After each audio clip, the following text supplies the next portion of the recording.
the Commonwealth Games fallout, the decision that shocked the nation, shocked the whole Commonwealth. What is going on, Tony? Well, Ahmed, we wish we knew. I mean, Premier Daniel Andrews has made a monumental mistake here. He hasn't read the room. And the other thing is, I think he's lost a lot of trust with his constituents, being not only Victorians, but the rest of the country and also the Commonwealth. He forecast a $6 to $7 billion loss by not taking the Commonwealth Games, which has been refuted by Games officials who have now been gagged and aren't allowed to speak publicly on the matter. So this decision is shrouded in secrecy, and I don't know where it leaves us. I don't think anybody has picked up the Games. Correct me if I'm wrong, but Australia certainly has refused to take up the slack where Victoria has left it. Absolutely. And now we find ourselves in a position where how do other big events trust us, right? How do you pull out on the second biggest event in our country's existence, literally?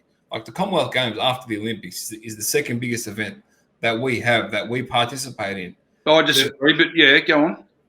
The futures and the dreams of so many young athletes who've been working so hard, they use the Commonwealth Games as a platform to move into the Olympics, as a platform to be recognized, a platform to prepare themselves for the bigger games, right? So now we have so many athletes who've been training so hard for so long in preparation for these games, who are going to be absolutely heartbroken, disheartened, and shattered. And if the games don't go ahead, they're gonna have. I've had to work for 4 years for nothing.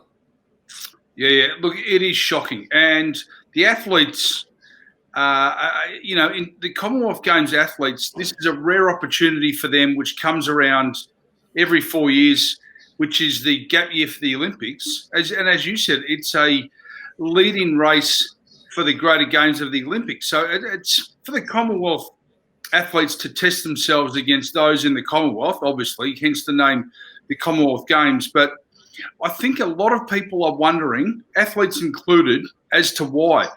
Now, Daniel Andrews has turned around and said it was cost ineffective, which I think a lot of people agree with, but they think it was a political stunt based on a falsehood when he came in and said it will be the regional games with a lot of events held in regional Victoria, only for him to, a week ago, cancel it, stating a financial implication, but nobody believes that.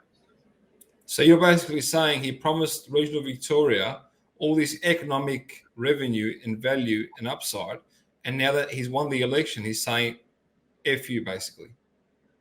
Well, that's the appearance, yes. I mean, I don't think anybody knows what's going through the Premier's mind, but it certainly left a foul taste in the mouths of many. And now a lot of other sports are actually quite anxious as to the future, the international future of the sports held in Victoria. Now, we know the AFL is safe because it brings such an economic benefit to the states, and it's the number one sport in Australia.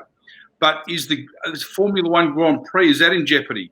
Is the Australian Open in jeopardy from other states pinching it? A lot of other sports now are wondering about the immediate future of their sport in Victoria. Absolutely. There's a lot of uncertainty at the moment. People are doing it very tough. And once again, how can your costings be so far off? I mean, how can you 1 year ago say yes, and now a year down the track say, oh, it's going to cost us too much? It's just that it's literally the state is in shambles. But anyway, I'm not going to harp on about that. The figures don't add up. Absolutely. And you said it's not the second biggest event for our country. What is? Well, in terms of ratings and investment and involvement, I mean, it could be the NRL State of Origin, the AFL Grand Final, it could be the Australian Tennis Open, the Formula One Grand Prix. Not enough people care about the Commonwealth Games, and ratings show this. All right, everyone. Thank you all very much for tuning in. Thank you, Tony. Take care, everyone. We'll catch you all next week. Thanks, Harvard. Another great edition of Raw Sports.